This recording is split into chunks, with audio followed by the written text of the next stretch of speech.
termina diciendo que hay diablos. Hay que combatir a los diablos, hay que convencerlos y si no, hay otras herramientas. Ahora, ¿quiénes son estos diablos? Es una buena pregunta. Está Hernán Lecher con nosotros, director del CEPA, del Centro de Economía Política. Hernán, ¿quiénes son estos diablos a los que se refería el presidente de la Nación? ¿Cómo va? Buen día. ¿Qué tal? Buenos días, ¿cómo están?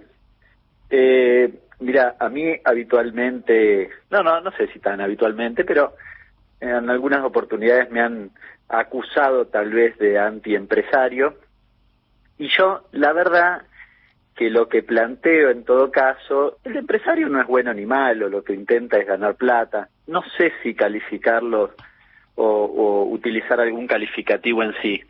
Lo que creo es que hay que disciplinar a esos actores, y es bastante sencillo. En la Argentina, en general, es muy fácil responder esa pregunta, de quiénes son los que de alguna manera se aprovechan del conjunto de los consumidores, y digo se aprovechan porque básicamente remarcan sin justificación. Como tenés niveles de concentración muy elevados tanto en la producción como en la distribución, es muy fácil identificarlos.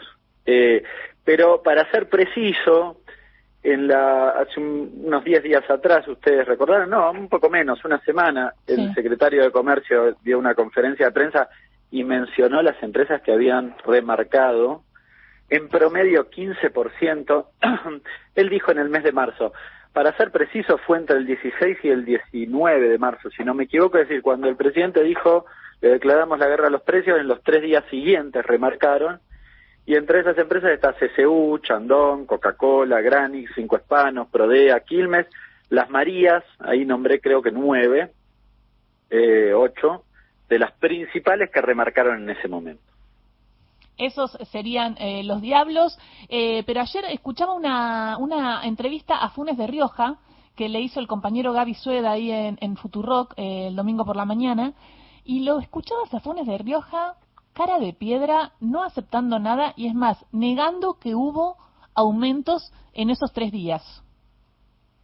Bueno, pero los datos son muy concretos. Lo que pasa es que vivimos en una sociedad donde cualquiera puede decir absolutamente cualquier cosa. Claro.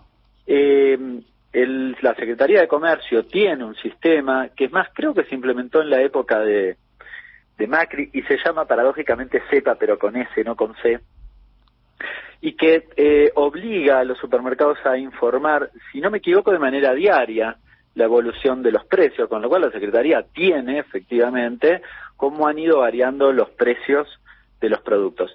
Estos aumentos que estoy mencionando no son de cualquier cosa, son aumentos en productos en los que esas empresas tenían acuerdo con el gobierno.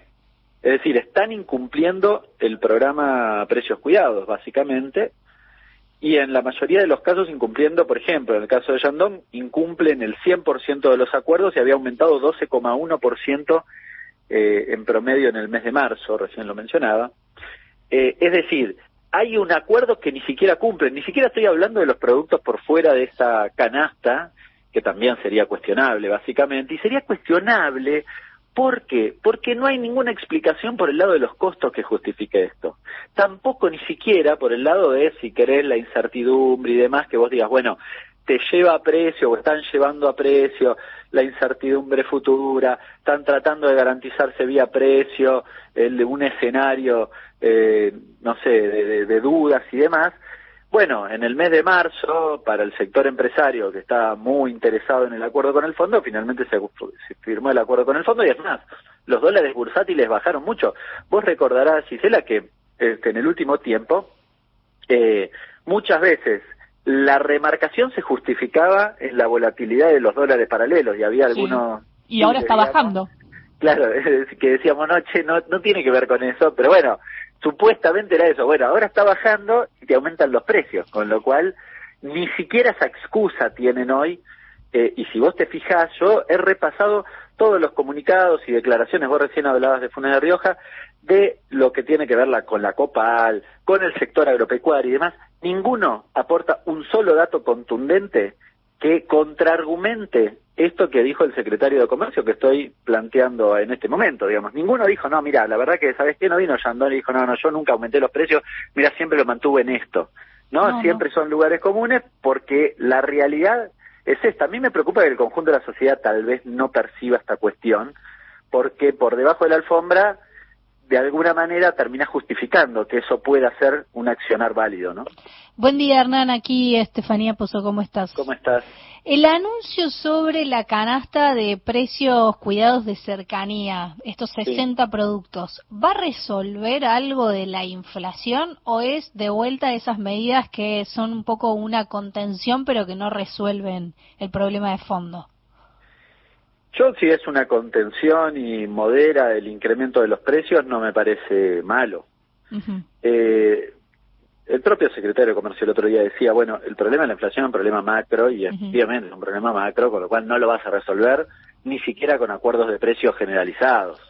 Esto está claro. Ahora, ¿aporta esa herramienta? Y me parece que sí. Vos tuviste mucho problema en el mes de febrero en términos inflacionarios y probablemente en marzo en lo que tiene que ver con comercio de cercanía. Pero no solo porque la cercanía te remarcó, sino por algunas cosas incluso más sofisticadas. Por ejemplo, que las grandes empresas desabastecían a los supermercados, donde es más fácil controlar el programa de precios cuidados, y le vendían a los mercados de cercanía. Entonces, medio que te estaban forzando, o digamos, esa operatoria, de alguna manera, convalidaba el incumplimiento del programa de precios cuidados.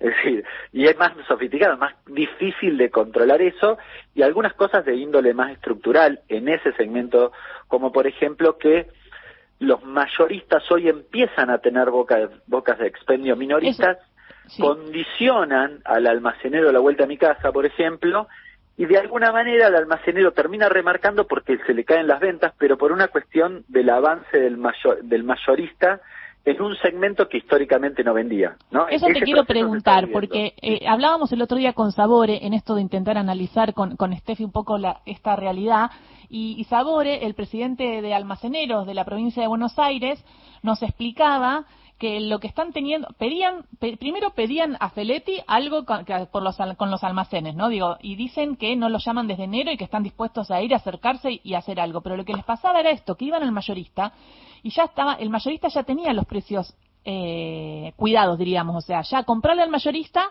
era comprar al precio que estaba en la Secretaría de Comercio o que estaba indicado. Entonces ellos sí o sí lo tenían que remarcar.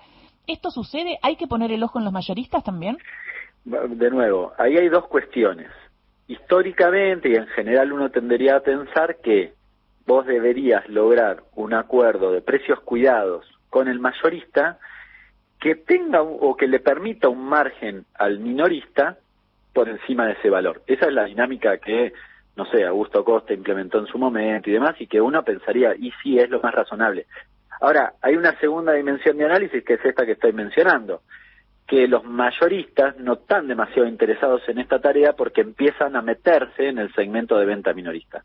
Entonces ahí tenés un problema de cómo lo resolves, porque se está rompiendo la dinámica habitual, es decir, el mayorista ya no le vende tanto al minorista o no le interesa tanto venderle al minorista o al comercio de cercanía porque vende a la persona, a nosotros consumidores de manera directa a través de una boca de expendio. Pero entonces no es más mayorista, saquémosle el nombre de mayorista, ¿qué se hace entonces? Es que hace las dos cosas, empieza a abrir bocas de expendio minoristas del mismo dueño, por decirlo de algún modo. Sí, deja de ser, o en realidad hace las dos tareas, ¿no? Hace las dos cosas. Y después Feletti llama a Quilmes y le dice, Quilmes, me aumentaste tanto, llama a Yandón y dice, Yandón, aumentaste tanto. Digo, Feletti habla de la Secretaría de Comercio, ¿no? Digo, ¿está ese diálogo con los empresarios?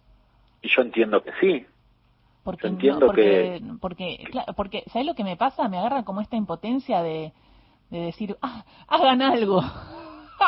Y quizás desde la macro, quizás tiene que ser Guzmán, Steffi. Hoy hablábamos temprano con Steffi de que el ministro estuvo muy a cargo del Fondo Monetario Internacional y el acuerdo. ¿No es hora de que también se meta con el tema de la inflación? Yo creo que todo el gobierno debería tener o cerrar filas en esta cuestión. Nosotros, yo personalmente lo he planteado más de una oportunidad. Las herramientas que tiene el Estado para, por ejemplo, la regulación de precios, no solo no son infinitas, diría que son más bien limitadas. Con lo cual, vos tenés que coordinar desde todos los estamentos. Es razonable que una empresa, elijan la que quieran de las que mencioné, por un lado vaya a una ventanilla del Estado y tome un crédito al 25, al 30%, es decir, a tasa real negativa y se dé vuelta y te aumente los precios 15% porque sí, medio que no tiene sentido, con lo cual me parece que hay que cerrar filas entre los distintos estamentos del Estado para articular justamente para que este tipo de cuestiones no sucedan. Es decir, no solo la Secretaría, y la Secretaría obviamente deberá encabezar o debe encabezar ese proceso, pero me parece que hay que ir un poco más allá. Yo entiendo que el escenario macro también habilita discusiones y demás, pero cuando vos ves el proceso de la inflación desde octubre del 20 en adelante, hay una disociación absoluta de la evolución de los costos respecto de la evolución de los precios. El año pasado el tipo de cambio se movió al 22-23% y la inflación fue del 50%. Hernán, ahí me parece interesante este análisis que haces, porque lo que pasaba, y un poco mirando hacia atrás para tratar de entender el comportamiento de las empresas, ¿no? Y en función de eso también tomar decisiones. Lo que venía pasando en los últimos años del gobierno de Macri era que los balances daban a pérdida de todas las empresas. En general, incluso perdieron su valor en dólares de manera escandalosa. Hubo empresas que dejaron directamente de cotizar en la bolsa argentina. Es decir, lo que pasó con las empresas durante la gestión del macrismo fue muy malo, como en el resto de la sociedad. Ahí lo que tenemos es qué nivel de colchón tenés para aguantar el golpe, ¿no? Pero venían de una época mala. Quizás lo que estamos viendo es un nivel de velocidad para intentar recomponer su ganancia que no da con la cuestión social, ¿no? Sí, eso parece, digamos, el razonamiento más natural. Uno dice, bueno, perdieron en aquel momento, están tratando de compensar la ganancia. A mí me da la impresión que en el segmento de los grandes empresarios argentinos vos tenés muchas veces un comportamiento más bien rentista, porque es bastante contradictorio que, bueno, te fue muy mal en la etapa anterior, que perdía poder adquisitivo de la sociedad, entonces no vendías nada y demás. Y ahora te está yendo bien, no mates la gallina de los huevos de oro. Yo lo diría, viste que a veces plantean la gallina de los huevos de oro del sector agropecuario y demás. Bueno, yo lo diría al revés, sector empresario, consumo. No masacren claro. Ganen vendiendo más. Sin embargo, vos ves un comportamiento que tiene esta dinámica. ¿Por qué aumentan 15% en 3 días? Bueno, apuestan evidentemente a otra cosa. De mínima diría a mejorar su tasa de rentabilidad, pero también en general son grupos empresarios que tienen, por ejemplo, sus estructuras transnacionalizadas, y no porque sus actividades estén transnacionalizadas, es decir, tienen organizado su capital, entre otras cosas, para fugar y demás, digamos, ¿no? Están todo el tiempo mirando que si esto se va al demonio, ellos se salvan igual o ganan plata. Claro, ese es el problema, y por eso hay tanta diferencia en empresarios que apuestan por el país y en empresarios que se la pasan especulando. Y cuando tenés una empresa de leche que tiene el 78%, es difícil, por eso hay que modificar, ¿no?, el sistema. O fideos, una empresa tiene el 82% también de toda la productividad, y hay un dato acá de gaseosas, 3 empresas el 98%. Los datos de concentración son tremendamente contundentes. A mí a veces me dicen, bueno, pero en otros países no pasa así. Bueno, pero están regulados. Claro. Y en general se acepta esa regulación. Es decir, los niveles de rentabilidad en la Argentina son mucho más elevados. Y yo diría, como dicen los pibes, aumentan porque pueden. Yo creo, es una interpretación más personal, pero me da la impresión que la economía argentina funciona en tensión todo el tiempo. No quizás por una dinámica de incentivos como podría funcionar tal vez en Europa o en algún otro país, ¿no? Es decir, bueno, vas como negociando con incentivos. Bueno, acá en la Argentina es más bajo presión, por este comportamiento cuasi rentista que mencionaba antes. Si yo no disciplino a ese sector, hace lo que quiere. Y de nuevo, yo me corro hasta de la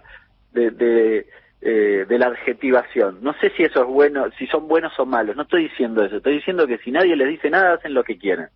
Entonces, básicamente, tenés que disciplinarlos. Y no uso la palabra al azar, disciplinarlos.